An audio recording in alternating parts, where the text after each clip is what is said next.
This is sort of an impromptu video, something that was on my mind today. Have you ever, anyone out there, ever wondered if uh, the world in which we're in is a strange place and you maybe don't belong here because you were maybe born in the wrong time, the wrong era? Uh, Maybe you uh, are way out of space in how you see things.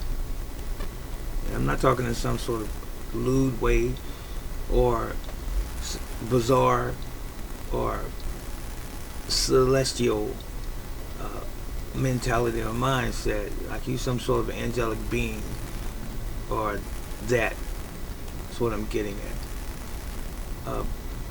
You ever just feel like you don't belong here because people don't see what you see?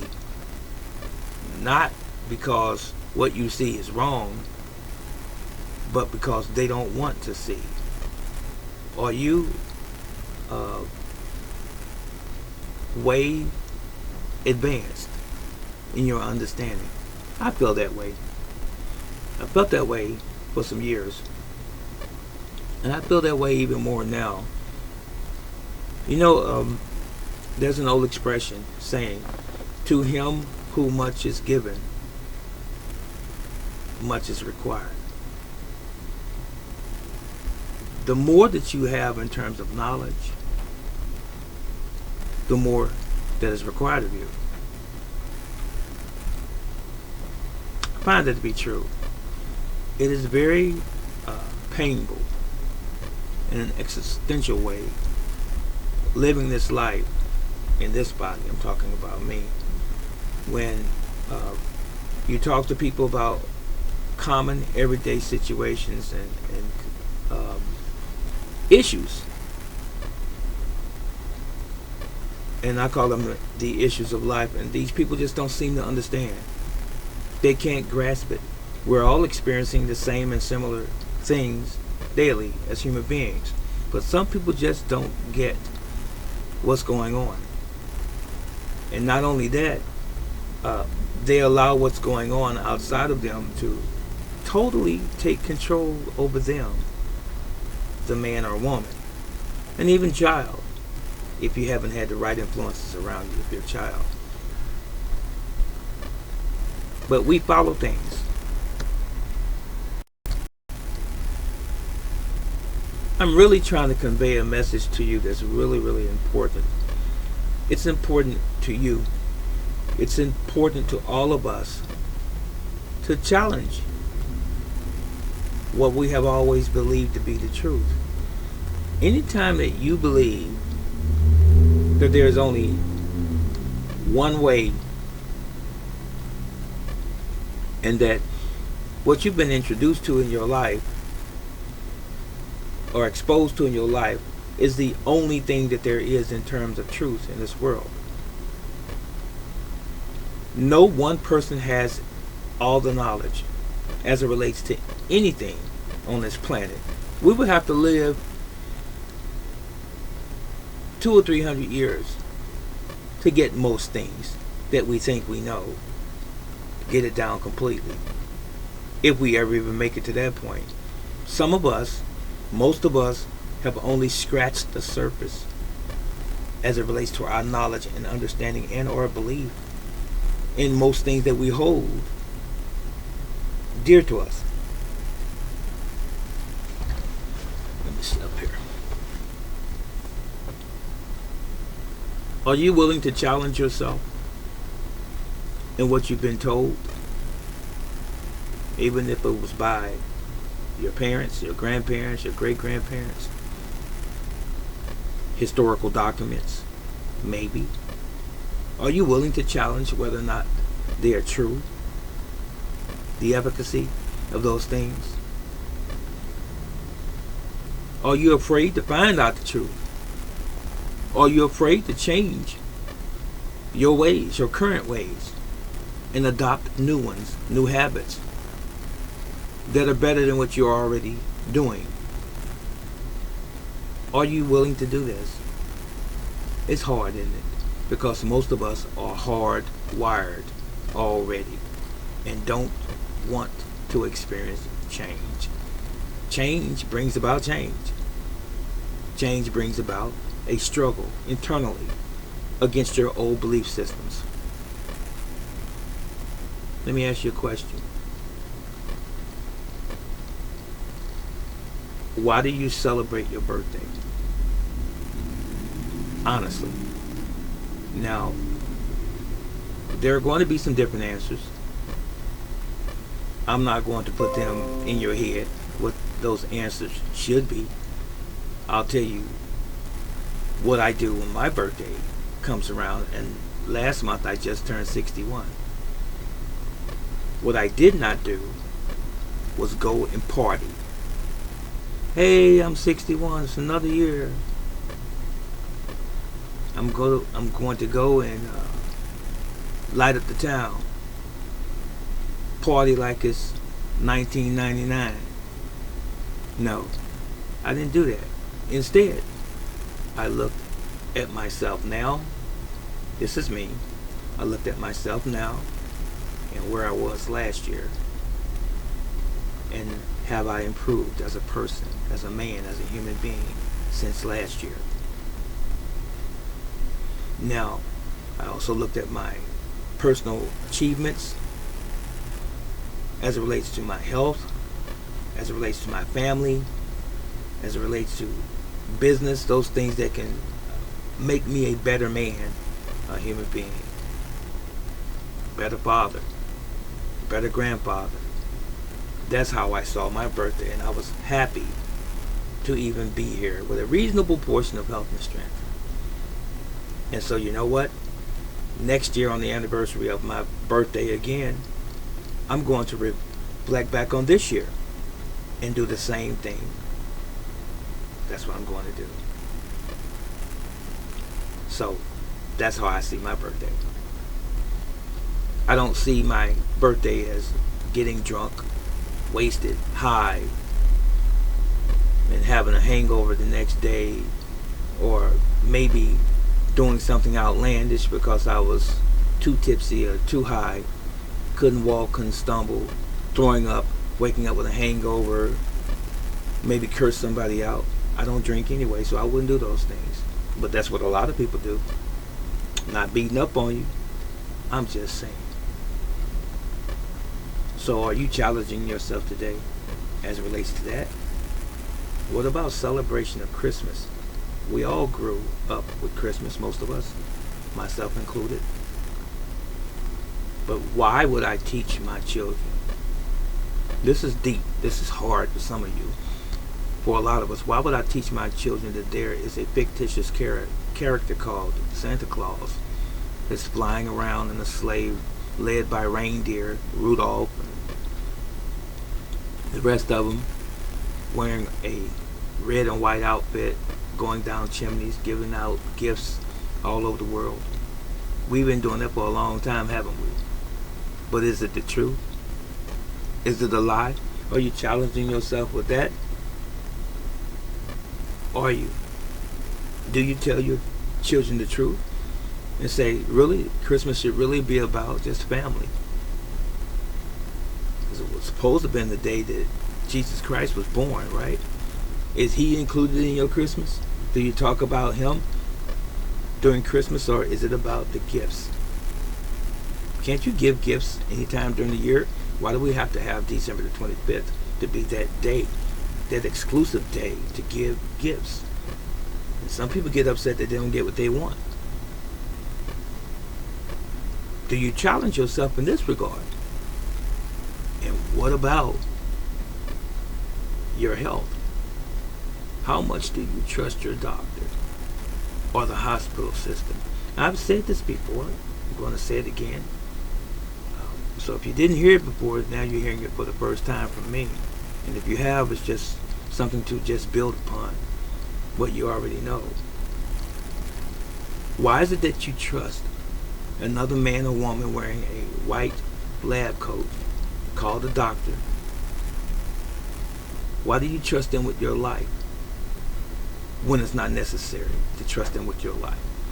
Unless it's absolutely necessary.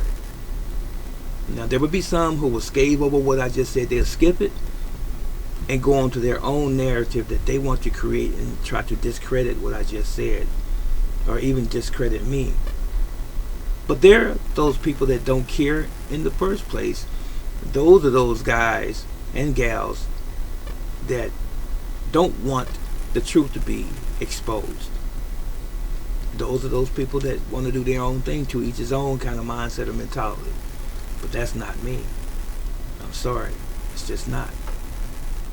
But instead of just using a little common sense, logic, truth, critical thinking, we'd rather just fall in lockstep with what the world is doing as opposed to being our own person. Now, I believe that doctors have a place. So let's clarify. I've said this, and you'll find this in many of my videos. If I need emergency medical care, I want a doctor to save me or rescue me or my children, grandchildren, companion. I want that to happen. But regular maintenance of me, I don't need a doctor for that. I should have enough intellect.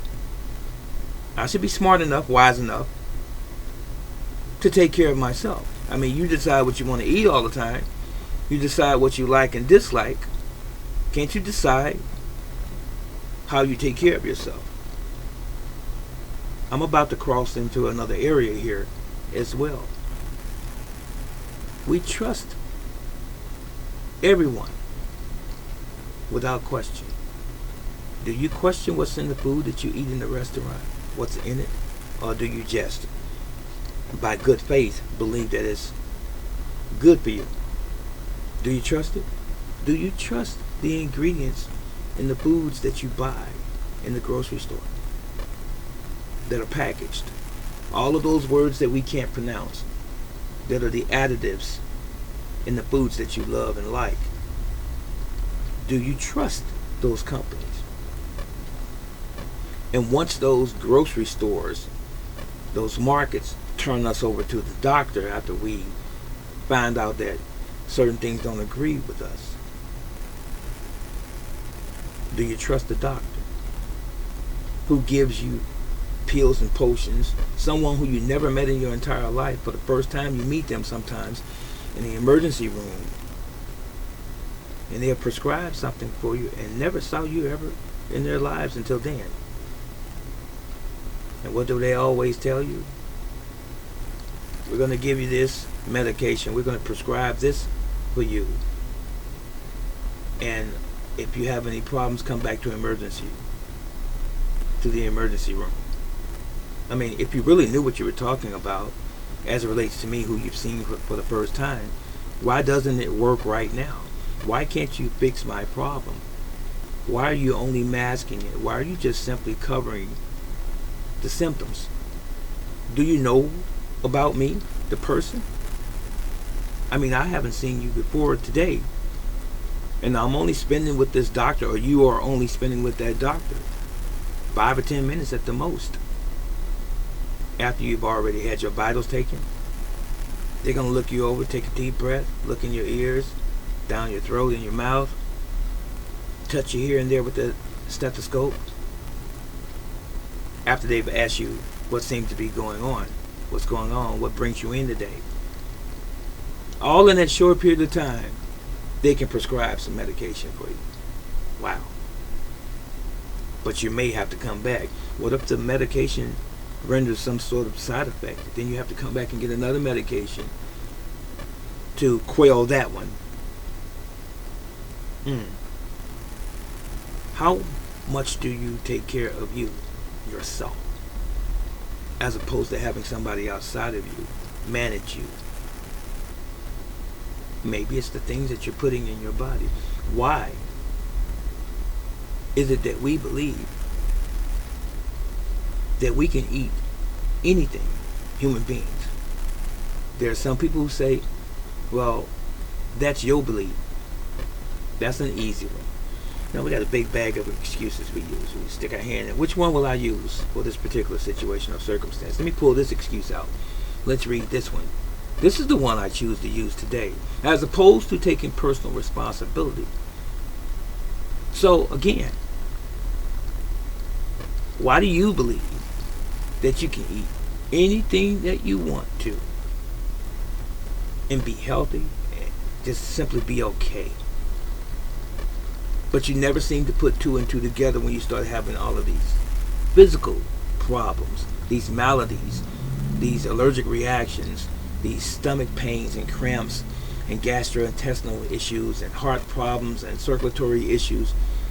Could it possibly be what you are doing to you? Could it possibly be that you don't exercise or get enough rest, sleep, drink enough water?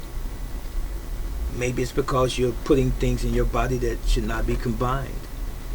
How is it that the animal world, the animal kingdom, has no problem with their health?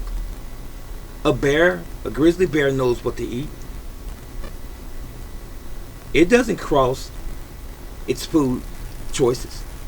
A polar bear eats something totally different than a grizzly bear in its environment. That's what it's supposed to eat. A gorilla eats what a gorilla is supposed to eat in terms of vegetation, fruit. A gorilla does. Look how healthy it is, and look how robust that creature is, that animal. Magnificent. It doesn't eat meat at all. Neither does an elephant, neither does a giraffe, neither does a hippopotamus, neither does a rhinoceros. Those are plant eaters, but look how big those animals are and how strong they are. But we have to eat everything. We eat vegetables, fruits, meat, fish, fowl, and all of the other concoctions that man makes in the laboratory and so forth. Potato chips, cookies and pies, and danishes, and candy. All flavors, all colors, all varieties, all whatever. The sky's the limit. And then we wonder why we're sick. Maybe I was born in the wrong time. Maybe that's what it is. What about New Year's? I want to touch on New Year's. Everyone celebrates New Year's to be the new year coming in. And then they make these resolutions that I'm going to do this, and I'm going to do that, and I'm going to be better at this and better at that when the new year comes. Wow. It's just a date. It's January 1st. At the end of the year. After Christmas. Then the 31st of December. Then January the 1st. It's a new year. For real. What kind of new year is it? How does that change your lives? The new year. Does it ever change anyone's lives? How about the corporate world? See, a lot of people haven't even realized and don't want to realize or accept that the new year that you've been celebrating is a fiscal year. It is when taxes and prices of goods and services goes up. That's the new year for the world, America. It's a fiscal change. Things are done differently, operationally, in the business world, in the corporate world, in politics even. It's done differently. But you're celebrating New Year's to go out to the party, the New Year's celebration. Happy New Year's when the ball drops and everybody's intoxicated. But that's the new year, right? Ooh, let's just switch gears for a moment. What's God's new year? Hello. What time of the year are we in physically when January the 1st comes? Hello. Wintertime. Typically, right? God's new year. Check this out. So we're in the wintertime when we're celebrating our fiscal new year. The real new year that God has established as the new year is when the seasons change. Note that I just said something very important. The seasons change. Change, that word. So when the seasons change and the winter is going away, it becomes the what? Spring. And then what? The flowers begin to reappear. The trees begin to carry leaves again. Those animals that were hibernating begin to come out. Insects you begin to see more abundantly. It's a new year. That's the real new year as it relates to the Creator. And you know, a day doesn't begin at midnight, right? Does the day begin at midnight? No. Just a footnote, something to think about. Man says that a day begins at midnight. It begins the next day. But that's for that's for man's benefit, right?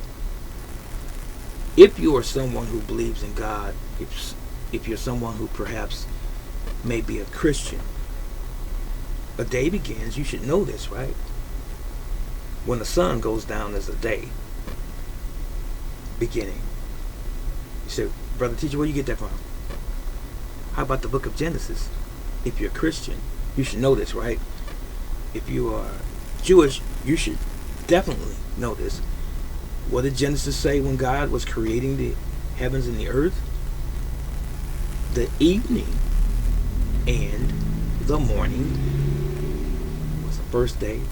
The evening, when is evening? When it's dark outside, right? When it becomes evening. The evening and the morning were the second day. The third, the fourth, the fifth, the sixth day. Hello. That's when days begin with the Creator. Did you know this? Just something I want to throw out there. Now I'm going to peer over at my notes again to make sure that I'm not missing something. I want to say that I probably touched on it. Here. The title of this video is Tearing Down Your Walls of Ignorance. It just came to me to talk about this. This video is just simply to get you to think, how much of your life are you really in control of? And how much of your life do you allow other people, other governments, other powers, other entities to control and take away your control?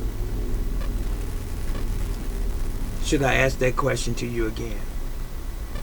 How much of your own life do you control? What you eat,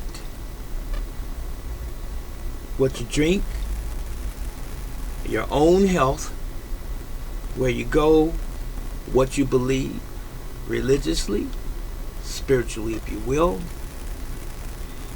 your pursuit of happiness as it relates to a job, family, how you see the world, the government, or lack of a government. How much of your life are you in control of?